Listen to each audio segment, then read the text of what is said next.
The Sunnah and the commands of Allah. The Sunnah and the commands of Allah. Here it is, Madani Muzakarah.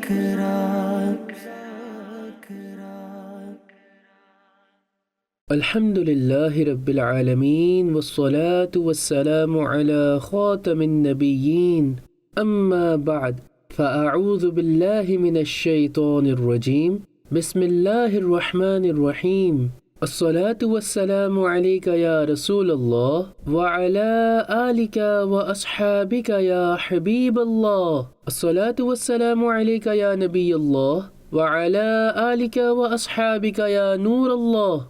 Booklet Blessings of Salat and Salam, saying of the Holy Prophet sallallahu alaihi wasallam, number 3. Whoever recites Salat upon me once, Allah sends 10 mercies upon him and writes 10 virtuous deeds in his book of deeds.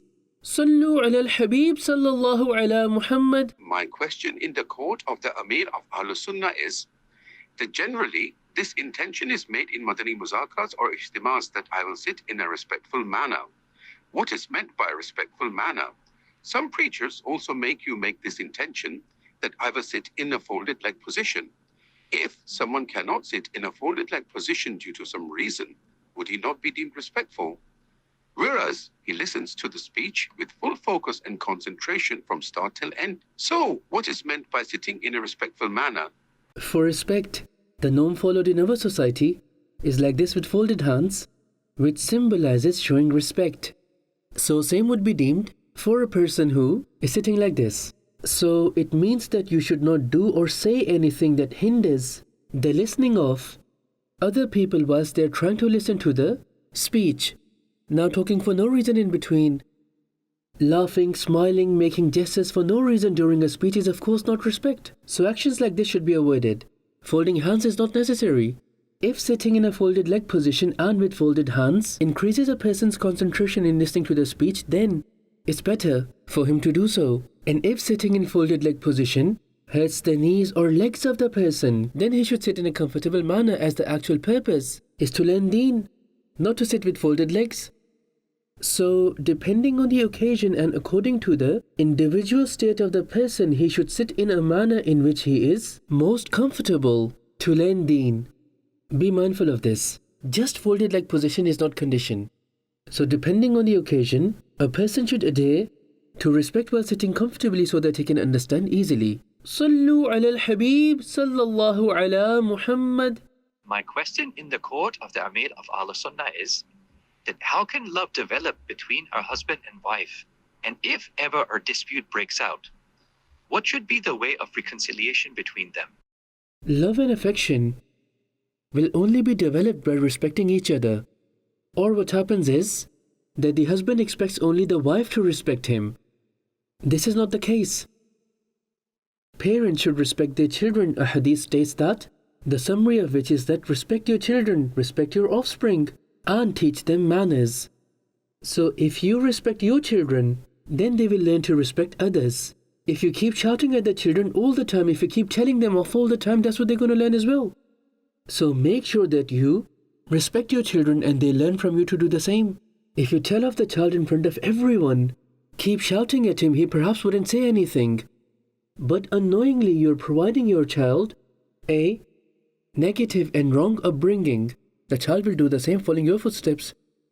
He'll get used to it. He will think that doing so is something good. That's why my parents keep telling me off. They keep shouting. Now when the child will get to the age of speaking, he'll also do the same. So this happens out there. So remember that you have to respect children. If you address them disrespectfully, they'll do the same to you. Many people would have experience of this, where children also turn out to be disrespectful. They do so because you taught them, otherwise they don't understand this. And then when a child grows up a bit and becomes a bit wise, he learns manners and starts respecting his parents. So remember this principle that a branch laden with fruits bows down, while that without fruits remains stiff and stern. This is just a worldly example open to all. A branch that is laden with fruits normally bows down, it hangs down on a tree. And a branch without any fruit or after someone has plucked fruit from it, it remains stern. So only a branch with fruits humbles down. And the branch that doesn't have any fruit, it remains stiff and doesn't tumble down. May Allah make us laden with fruit for the sake of Allah Hazrat. We just claim so, but when we get angry, we say things like, "What do you think of yourself? I'll beat you up.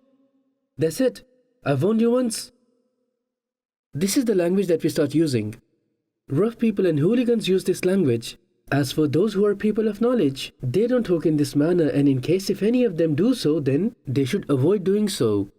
If we have humbleness and humility in our nature, its blessings will spread in our surroundings as well, where people will also learn from it, and so will our children. Otherwise, the society is facing totally opposite to what I have been saying. Who respects someone out there? There's chaos everywhere. Every house has become a battlefield. Unfortunately, there's no knowledge, there's no environment. The sinful channels have caused a total havoc in families, and then the social media has ruined whatever was left over. It's just sins everywhere. May Allah make us pious. May He grant us a share of the pious. Sallu ala al-Habib sallallahu ala Muhammad. My question in the Honorable Court of the Amir of Al Sunnah is that if a person's wife passes away and he sheds tears upon her passing, then some people make fun of him, passing fun-making comments for him. Likewise, if the husband of a woman passes away and she doesn't wail or mourn heavily, again people criticize her, passing negative remarks about her, saying that she is not sad upon the death of her husband. So in both these cases, please provide us with pearls of wisdom so we can learn what is right and what way should we adopt at such occasions. A husband should be sad over the passing of his wife, and many even are. Those who have affection and love. And if the husband sheds tears because of this, then these are tears of mercy. Making fun of this is severely hurting his feelings. It is an act of sin. Shouldn't the husband have affection for his wife? What do they expect him to do? That he becomes happy and jubilant? He should swear out of joy? It's a natural phenomenon what the husband goes through at that time. Wife is a person's life partner. This is a fact. That wife is a person's life partner, while parents and siblings, they all have their own separate rights. But the wife also has her own rights. Her rights also need to be duly fulfilled. She is also deserving of some respect which you need to make sure that you observe. It is important to hearten her, and hurting her feelings is haram and an act that leads to hellfire. She is husband's responsibility, and if you do a comparison of both husband and wife, I find that the wife is more deserving of compassion, kindness and sympathy. How's that? Now you see, when a wedding takes place in our society, the prevalent trend is that the bride leaves all her family, her parents, her siblings, and alone comes to the house of her in-laws and lives. Now generally this is totally a new environment for her. Mother-in-law replaces her mother, sister-in-law replaces her sister, and her brothers are replaced by her brother-in-laws. So there's a totally new family that she gets now. So again, it is a natural phenomenon for a person to feel a bit uneasy when they find new people. It's not easy to adopt straight away. So just think that her family has changed. She doesn't have her actual family with her anymore. Now she has come in another family. So she is in more need of affection, kindness and compassion. But normally it doesn't happen. Straight away, they try to impose their authority and control her, saying otherwise she'll control us. Ma'adallah, such kind of weird thoughts Satan has infused in the minds of people. So we should be compassionate and merciful to her for the sake of Allah. Irhamu turhamu. It's a hadith, meaning be merciful and you'll also be treated with mercy. Now if we are merciless and control her, thinking that she should always serve us and not attain freedom ever, she should not utter a single word before us. We don't need a maidservant now. Ma'adallah, we now have a maidservant. If these are your thoughts, then just think that she's also a human.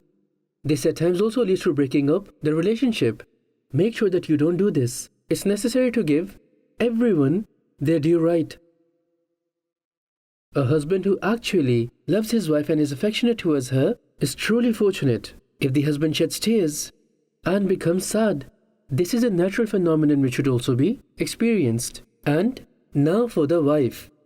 An exaggerative environment is found for the wife, and it is such that even violates the bounds of Sharia, because generally speaking, on such occasions, when we talk regarding women at such occasions, then mourning, wailing, shouting, screaming is normally associated with them. It's not normally associated with men.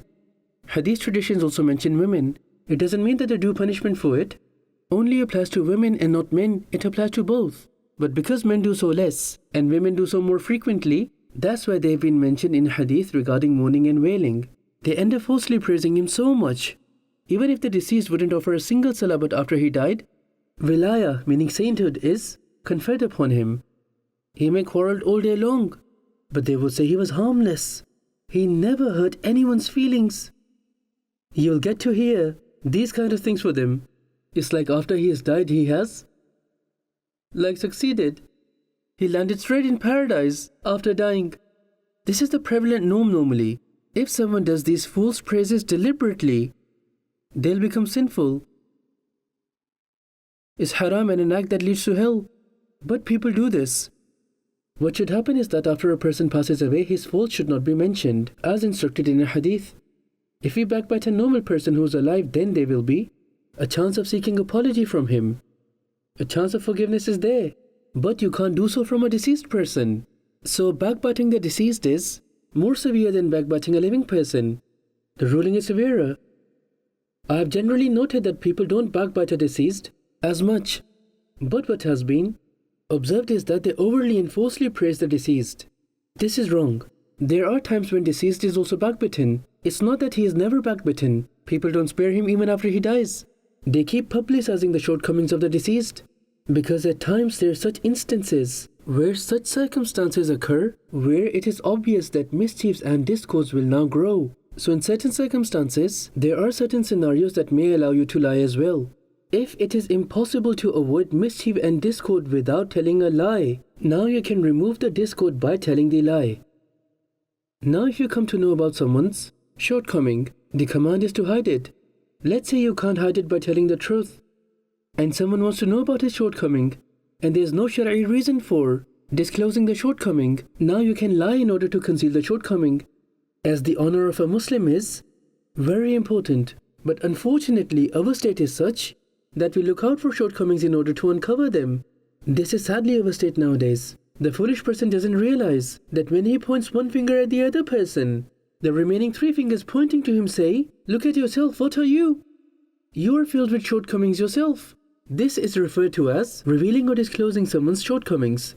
This is very common in our society, whereas concealing the shortcoming is wajib, it is compulsory, as if you come to know about a Muslim's shortcoming, and Sharia does not necessitate for it to be revealed. Now concealing it becomes wajib. Sharia necessitates it. For example, someone consulted with you that he wants to be in partnership with so-and-so, and you know that the other person has cheated with several other people, and he'll do the same with the one who's consulting.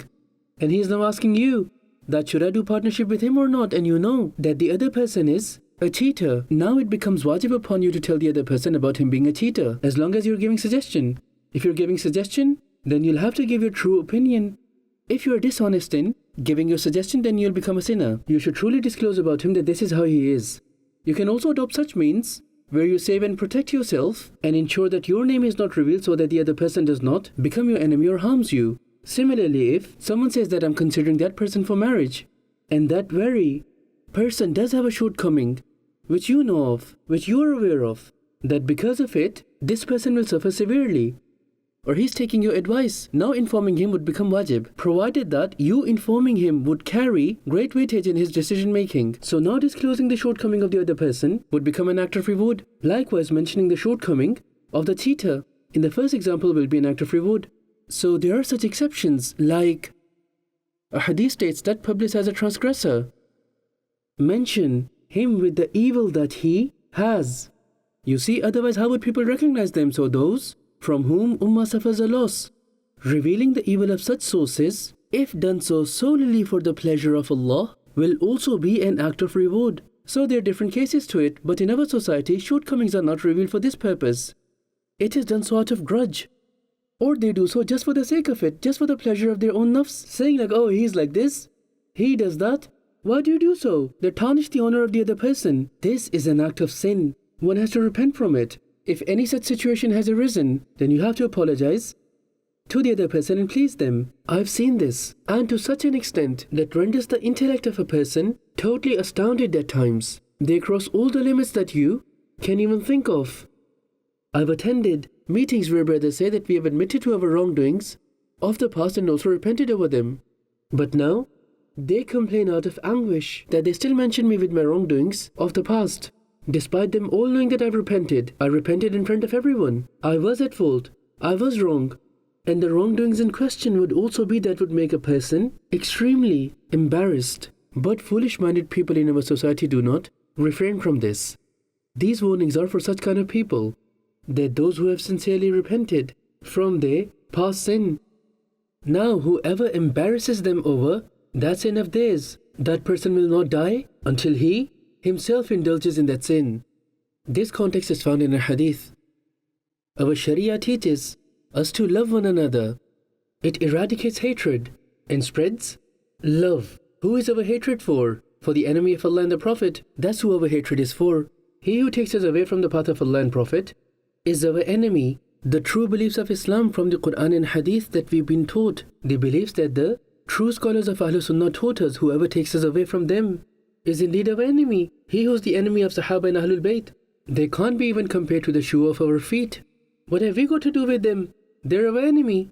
As for our sweet and beloved Muslims, those who love the Prophet, they're of course our own. With them, we should live in a way as if we are one body, whether it's our finger or thumb, or it's our little finger. At the end of the day, all these fingers belong to our hand. Every single one of them hold a unique identity. They all have an importance of their own. Look closely to all of them. The 5 fingers in each hand are sort of divided into 15 segments and each finger into 3 segments. If even a single segment from any of our fingers gets separated, then the entire hand will feel the pain. It will become disfigured, deformed, and experience immense amount of pain. So how loyal and united they are with firmness. Based on the same example, we can also bring into consideration all the body parts. Hands, feet, head, heart, liver, etc. They all are firmly united with one another. None of them wants ill for the other. Not even a single body part desires harm for the other. As if any one of them is in pain or goes missing, then the entire body will feel its pain. How much heat our body contains for us. All of us, we are Muslims, and we are also like one body. But we consider each other inferior than even our body parts. And to what extent we go against their honor. Whereas my master, the final messenger of Allah sallallahu alaihi wasallam, pointed at the Kaaba and said that the honor of a Muslim, the sanctity of a Muslim is more than you. So the honor of a Muslim is more than the Kaaba. And we tarnish the honor of a Muslim like anything. We defame them before others, we dishonor them before others, we reveal their wrongdoings. If we stop revealing and disclosing each other's faults, we will honestly not only then head towards Medina but fly towards Medina, reaching the feet of the Prophet. So much peace and harmony would prevail all around, but it's not the case. We target each other. People now reveal each other's mistakes on social media. They would just listen to something and start spreading it all around, publishing it online. And later they find out that this wasn't the case, he wasn't like this.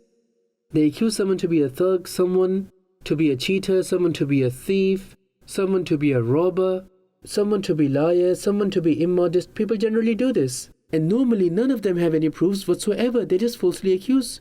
If you relay something ahead which you just heard, they're seizing on this as well. A blessed hadith states, it is enough for a person to be a liar that he relays ahead what he just hears, what he heard without any investigation. Now what kind of things there are different cases to it. But when we talk about spreading someone's shortcomings just after hearing about it, then it's understood that how would we be allowed to do so? But this is happening. We should repent sincerely. When the matter is about a Muslim, before opening our mouth, we should deeply think and contemplate whether we are making any mistake. Today I'm disclosing his shortcomings, his wrongdoings. Where would I stand if my Lord Almighty reveals my wrongdoings? What would happen to me if Allah becomes displeased of someone and decrees humiliation for him, subjects him to disgrace? Then what would become of the man, and how would he face all this? Many accounts in this relation are found in this world as well. At times there's such honorable people who are very esteemed, who are respected daily by people, but they fall into such disgrace that people lose all their respect. We should fear Allah. We should not boast upon the fact that people respect us today. They hold us esteemed and honorable in their sight. We have so much honor and acclaim. Never boast upon it. Never forget Allah Almighty. Allah is the one who gave you honor and esteem. If you observe arrogance or if you become boastful, what would you do if He takes back your honor and respect? Someone who doesn't have it in the first place doesn't really bother, and one who had it and lost it would care. Now, for example, I've got empty pockets, right? And let's say that now there is a person who is a pickpocket, so he comes to me and picks my pocket just to find that there's only one tasbih in it. I would sort of laugh at him that he's been disgraced. What would he do with the tasbih? As if he would attend a masjid. Then why would he pick pockets? What's he going to do with the tasbih? And now imagine that someone left with 100,000 rupees in his pocket, and a pickpocket picks his pocket. He would struggle to control his tears, thinking that how would I survive now? What would I say at home? So why did he become sad? Because he had money, which led to sadness. And as for me, I just had a tasbih and no money in my pocket, so I'll not face the element of sadness. So the one who had honor and lost it would be shattered. And the one who didn't have as much honor, if something happens to him, he wouldn't feel as bad as the first person. Ala hadha al-qiyas. If a renowned wealthy person faces this, he may get a heart attack. And at times it also happens due to wealth. So may Allah cast a gaze of mercy. May Allah shower mercy. Sallu ala al-Habib sallallahu ala Muhammad. My question to the Amir of Al-Sunnah is that at what age should children start offering salah? When a child becomes baligh, that's when salah becomes fard for him. A boy becomes baligh between the age of 12 and 15, while a girl becomes between the age of 9 and 15. There are certain signs through which it is determined about them becoming baligh. In case the signs do not appear, then regardless of whether it is a boy or a girl, as soon as they reach the age of 15, they will become baligh. And 15 years not according to Gregorian years, it is according to lunar years, and people hardly remember this, and majority wouldn't even know the names of 12 Islamic months. In the environment of Dawat Islami, there would be many who would, mashallah, know these names.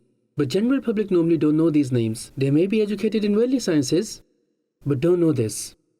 So, the present month is the month of Ziqad. It is Dhil Qa'datil Haram, because it is a month of honor. It is referred to as Dhil Qa'datil Haram. This month is among the months of honor, but I would refer to it as just Dhil Qa'da, as people find it difficult to pronounce the whole name. Then they also start questioning when they hear the word haram, which they deem as opposite to halal. So this is not the meaning of haram here. Baytul Haram. The term Masjidul Haram is famous. The haram over here does not mean that is opposite to halal. It means the month of hurmat, meaning sanctity, honor, revered, an honored month. So this is Dhil Qa'datil Haram. There are 4 months that are of honor. The Holy Quran describes 4 months as the months of honor. All these 4 months have distinct virtues. And what are those 4 months? Khazainul Irfan states, Dhul Qa'da, Dhul Hijjah, Muharram, and one out of sequence, Rajab. The Arabs considered war affairs to be haram in these 4 sanctified months. Even in the pre-Islamic era, Islam has increased the sanctity and reverence of these blessed months even more. Therefore, the month of Dhil Qa'datil Haram is also a very blessed month. And even in this month, virtues of fasting are found. Sayyiduna Anas radiyallahu ta'ala anhu reports that the final messenger of Allah sallallahu alayhi wa alihi wasallam has said, whoever kept fast for 3 days in the sacred months, meaning Thursday, Friday and Saturday, for him reward of 2 years of worship will be recorded. So the month of Rajab is separate, out of sequence, and the other 3 months are in sequence. Dhiqad, Dhul Hajj, the month of Hajj. So Dhul Hajj and Muharram, these 3 are together. So out of these 3 months and the month of Rajab, whoever keeps 3 fasts in any of them, then there's 2 years reward. You may do so in all 4 months. Allah will grant you reward of 2 years worship in every month out of those 4 months. So coming back to the question, the child will become baligh based on the Islamic lunar calendar. And we are Muslims, we should know the names of 12 Islamic months. So I also call it as the blessed Ziqad, as Zilqadatil Haram may be difficult for some, but they can get used to it through the name Muharramul Haram. But blessed Muharram can also be said and is easily pronounced by people. So I try and make efforts to give as simple words as possible.